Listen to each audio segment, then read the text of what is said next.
सिमरन की नई नई शादी हुई थी। ससुराल से 1 महीने बाद जब वह वापस मायके लौटी तो माँ के सामने रोने लगी और बोली, माँ मुझे किस घर में पटक दिया, वहाँ तो मेरी कोई इज्जत ही नहीं है।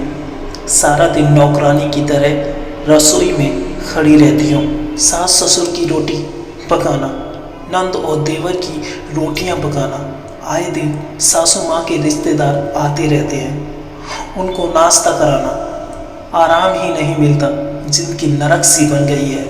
मुझे अपने पति पर बहुत गुस्सा आया जब उन्होंने महीने की पूरी तनख्वाह सासू माँ के हाथों में रख दी और मुझसे कहा, तुम्हें जो भी चाहिए एक पर्ची पर लिख देना, मैं शाम को ड्यूटी के बाद ले आऊँगा। ये सब सुनकर सिमरन की माँ ने कहा, तुम्हारे पास 2 रास्ते हैं, एक तो तुम वहीं रहो और उनकी सेवा करो क्योंकि वह परिवार ही तुम्हारा है, और दूसरा कि तुम अपने पति को किसी किराए के मकान में ले जाकर रह सकती हो।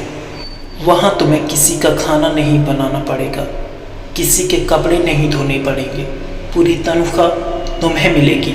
लेकिन एक बात याद रखना, जब तुम्हारा कोई बेटा होगा, तुम्हारी भी बहू आएगी, उस वक्त तुम भी यही चाहोगी कि मेरा बेटा बहू मेरे साथ रहे, मेरे पोती पोते मेरे साथ खेलें, प्यास लगने पर पानी लेकर आए, खाना बन जाने पर बुलाने आए कि दादी आओ सब साथ खाएं। माँ ने कहा, जिन कामों को तुम दुख बता रही हो यही जीवन के अमूल्य क्षण हैं। एक औरत चाहे तो घर को स्वर्ग बना दे और चाहे तो नर्क बना दे, फैसला तुम्हारे हाथ में है।